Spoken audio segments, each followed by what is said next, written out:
और सीधा अपने घर पहुंच गया। शाम को वह चुपचाप आंगन में बैठा था। तभी मुखिया और बलिया उसके घर आ पहुंचे। अब क्यों आए हो? तुम दोनों ने तो मेरे खिलाफ महाराज के सामने झूठी गवाही दे दी। अब क्या चाहिए? मुझे क्षमा कर दो मोहनलाल, जमींदार ने हमें डरा धमका दिया था, हम मजबूर थे। मुझे भी माफ कर दो मोहनलाल, मेरी बेटी का विवाह कुछ ही दिनों में है। जमींदार ने धमकी दी थी कि अगर मैंने उसके पक्ष में गवाही नहीं दी तो वह विवाह रुकवा देगा। मैं मजबूर था। हाँ, यही तो है, ताकतवर की दबंगई और गरीब की लाचारी। मुझे तुम दोनों से कोई शिकायत नहीं है। दोष न मेरा है न तुम्हारा।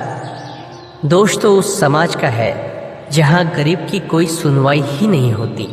मुखिया और बलिया शर्मिंदा होकर चुपचाप वहां से चले गए।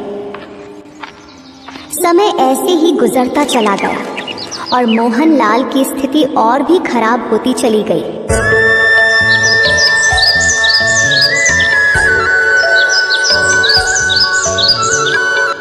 कब तक घर पर बैठे रहोगे? कुछ काम क्यों नहीं करते?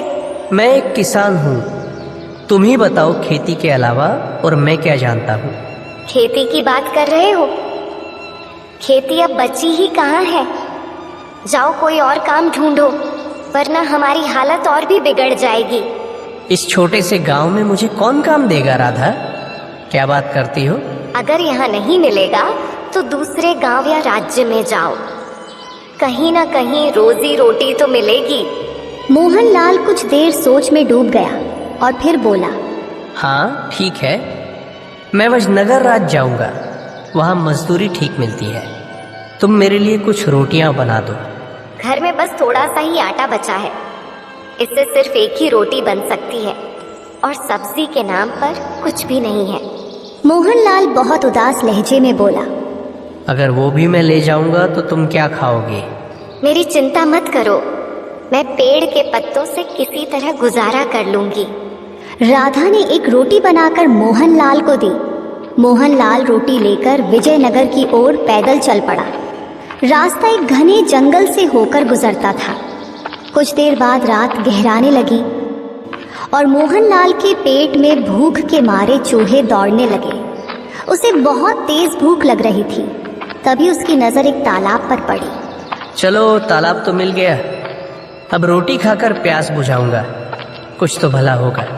वह तालाब के पास गया, रोटी निकाली और उसे देखते हुए बोला, ये तो बस एक ही है, अगर मैं खा लूंगा तो मेरी भूख फिर भी नहीं मिटेगी। तभी तालाब के पानी में हलचल होने लगी। दरअसल इस तालाब में एक राक्षस का वास था। यह कौन खतरनाक जादूगर है जो मेरे ही तालाब के पास इतनी नरमी से कह रहा है कि खाने से क्या भला होगा? लगता है यह मुझे खाने की बात कर रहा है, मुझे कुछ तो करना पड़ेगा। तभी राक्षस तालाब से बाहर निकल आया। मुझे मत मारो, मैं इस तालाब में अकेला रहता हूँ, मैं दूसरों को खाता हूँ, तुम मुझे मत खाना, मुझे माफ कर दो। मोहनलाल पूरा मंजर समझ गया।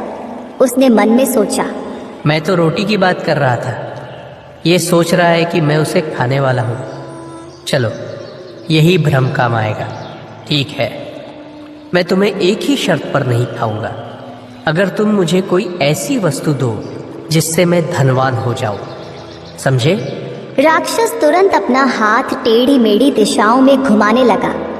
अचानक रंग बिरंगी किरणों के साथ एक सुंदर और विचित्र पक्षी मोहनलाल के सामने प्रकट हो गया। इसे ले जाओ, तुम धनवान हो जाओगे। क्या बकवास कर रहे हो? इस छोटे से पक्षी से मैं कैसे धनवान बनूंगा? यह कोई साधारण पक्षी नहीं है, यह बोलने वाला पक्षी है। यह भविष्य की बातें भी बताता है और जब तुम इससे धन की इच्छा व्यक्त करोगे तो इसकी आंखों से किरणें निकलेंगी और सोने चांदी के खजाने प्रकट होंगे, समझे?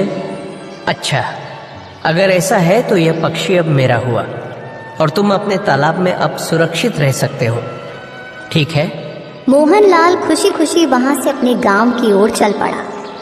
वह रास्ते भर मन ही मन सोचता रहा। राधा जब इस पक्षी के बारे में सुनेगी तो बहुत खुश हो जाएगी और जब मैं धनवान हो जाऊंगा तो किसी गरीब पर आंच नहीं आने दूंगा।